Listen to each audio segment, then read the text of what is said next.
दोस्तों, पिछली रिपोर्ट में हमने आपको बताया था कि ईरान स्टेट ऑफ हॉर्मुज में अब टोल टैक्स वसूलेगा। किसी भी देश को अपने जहाज अगर स्टेट ऑफ हॉर्मुज से निकालने हैं तो उसको एक मोटा पैसा ईरान को देना होगा और इसकी शुरुआत अब ईरान ने कर भी दी है। आज तकरीबन 7 से 8 जहाज स्टेट ऑफ हॉर्मुज से गुजरे हैं।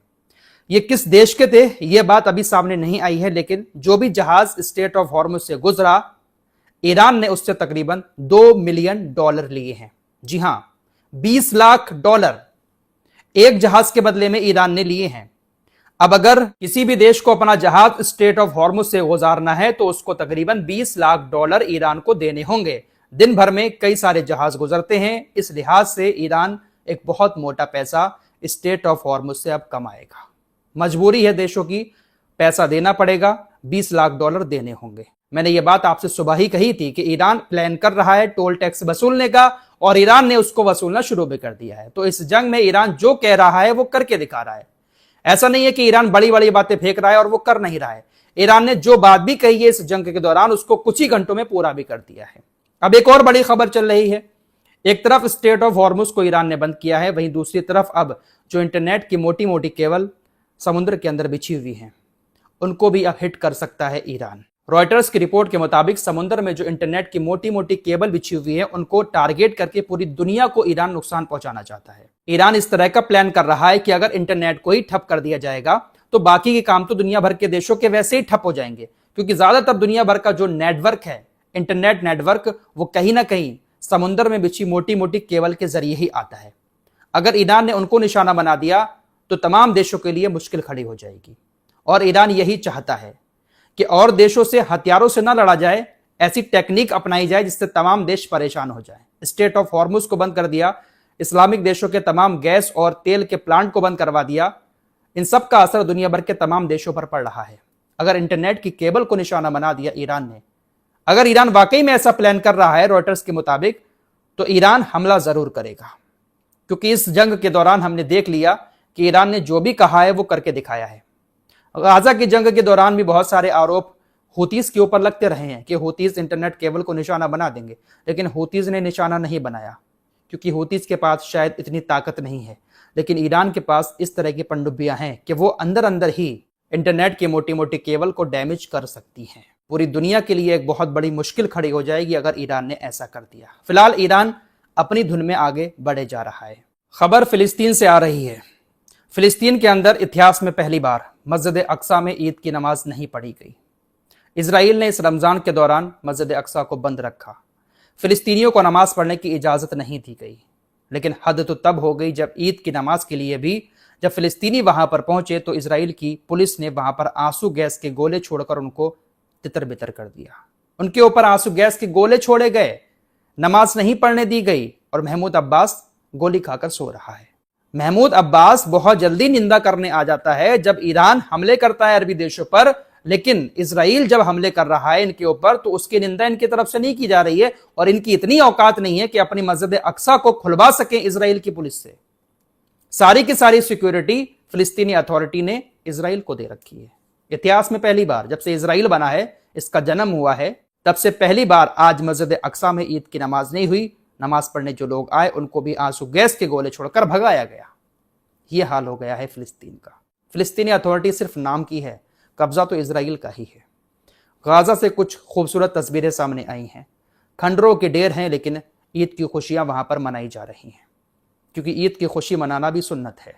रमजान के बाद ये ईद जो तोहफा मिला है इसकी खुशी मनाना भी सुन्नत है। तो ईद की खुशी गाजा के अंदर लोग इस अंदाज में मना रहे हैं। फिलहाल ईरान के हमले अभी भी लगातार जारी हैं। ईरान अपने हमलों को रोक नहीं रहा है। कनस्टर मिसाइल से लगातार तेल अवीव को निशाना बनाया जा रहा है।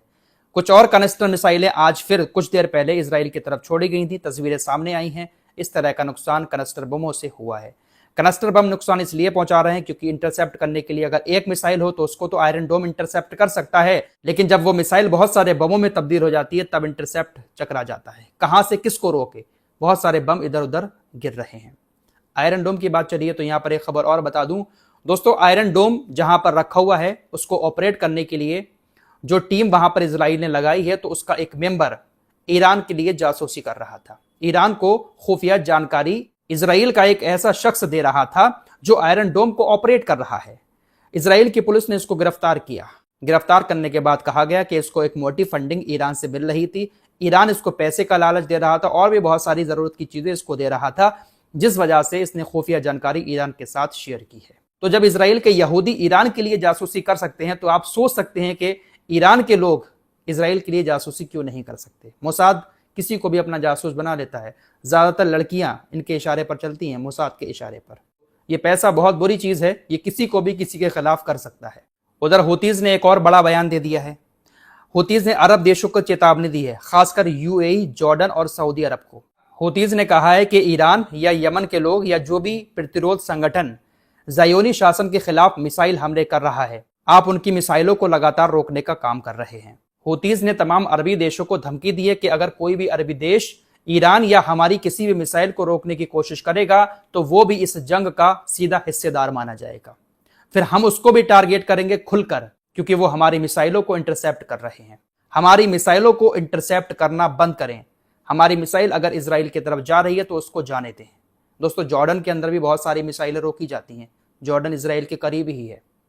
यमन की तरफ से आती है या फिर ईरान की तरफ से कोई मिसाइल जाती है तो जॉर्डन में भी रोका जाता है। हालांकि सबके एयर डिफेंस सिस्टम को चकमा देकर मिसाइलें इजराइल के अंदर गिर रही हैं। इजरायली सेना की तरफ से ऑफिशियली इस बात की जानकारी दी गई है कि इस जंग के दौरान तकरीबन हमारे 20 ड्रोन ईरान ने मार गिराए। हमारे ये ड्रोन जो है ईरान की लॉन्चिंग पैड को तबाह करने गए थे, लेकिन उनको मार गिराया गया। दोस्तों, इजराइल ने सीरिया पर भी हमला कर दिया है। सीरिया की सेना के कई सारे ठिकानों को इजराइल की एयरफोर्स ने निशाना बनाया और आरोप यह लगाया कि वहां पर जो ड्रूज समुदाय के लोग हैं उनके ऊपर सीरिया की सेना ने हमला किया था। सीरिया के अंदर ड्रूज समुदाय के लोगों पर हमला हुआ, उसका बदला इजराइल ने सीरिया की आर्मी के कई सारे ठिकानों पर हमला करके लिया है। ये जो ड्रूज समुदाय है इनको कहीं ना कहीं यहूदी ही माना जाता है, यहूदी के ही ये पिट्ठू हैं। इनको यहूदियों की ही एक यूनिट माना जाता है जो सीरिया के अंदर है। उन पर हमला हुआ था, बदले में इजराइल ने सीरिया की आर्मी के ठिकानों को निशाना बनाया। ये अल जुलानी जो हैं काफी करीबी हैं इजराइल और अमेरिका के, लेकिन छोड़ते इनको भी नहीं है। ये तो सिर्फ एक पिट्ठू बने हुए हैं। धोबी का कुत्ता घर का ना घाट का, वो यही हाल हो चुका है इनका। इजराइल इनकी जमीन का, इनके आसमान का ईरान के खिलाफ इस्तेमाल कर रहा है, लेकिन जब भी मौका मिलता है इजराइल इनको भी पीट देता है। फिलहाल इन्होंने कहा है कि हम इस जंग में ईरान के खिलाफ शामिल नहीं होंगे। हम चाहते हैं इलाके में शांति रहे। अगर हम जंग में शामिल होते हैं तो फिर हमारे ऊपर हमले किए जाएंगे, जिससे स्थिति बिगड़ जाएगी। हम अपने लोगों के लिए खतरा नहीं चाहते हैं। फिलहाल ये जंग में नहीं उतरेगा। अब यूक्रेन के इस कॉमेडियन राष्ट्रपति ज़ेलेंस्की की भी बात कर लेते हैं। कॉमेडियन ऐसे ही नहीं कर रहा हूं, वाकई में ये कॉमेडियन है। स्टैंड अप कॉमेडी करता था पहले, अब ये राष्ट्रपति बन गया है। इसको 4 साल से रशिया मार रहा है, पूरा नाटो मिलकर इसके साथ दे रहा है, लेकिन फिर भी रशिया इसको बहुत बुरी तरह से धो रहा है। इसके भी पर निकल आए हैं। दरअसल शाहिद ड्रोन के खिलाफ इसके कुछ एंटी ड्रोन सिस्टम मंगाए गए, जिसके बाद अभी ये बड़ी बड़ी मांगे अरबी देशों से करने लगा। इसने कहा पहले कि मुझे पैसा दो ताकि मैं ड्रोन बनाऊं और आपके पास भेजूं। अब इसने कतर के सामने एक बड़ी मांग रख दी। इसने कतर से कहा कि आपके पास मिराज 2000 नाम का जो लड़ाकू विमान है उसमें से आप 12 लड़ाकू विमान मुझे दें, बदले में मैं आपको कुछ ऐसे एक्सपर्ट दूंगा जो ईरान के शाहिद ड्रोन को मारने में काफी कारगर साबित होंगे। पूरी टीम आपके पास भेजूंगा शाहिद ड्रोन को मारने के लिए, आप मुझे 12 विमान दें। मिराज विमान मांग रहा है ये बंदा। अपने आप को न जाने कितना बड़ा तुर्रम खां समझ रहा है कि ये आएगा, इसके अधिकारी आएंगे और शाहिद ड्रोन को मारेंगे। फिलहाल कतर ने मना कर दिया। मना करने के बाद डील बीच में ही लटक गई है। तो इस तरह से ये सब अपना अपना फायदा इस जंग में देख रहे हैं। सब मौके का फायदा उठा रहे हैं और सबसे बड़ा फायदा अमेरिका उठा रहा है हथियार बेचकर। इस रिपोर्ट में इतना ही। कुछ और खबरों के साथ फिर हाजिर होंगे। आप अपना ख्याल रखिएगा। अल्लाह हाफिज।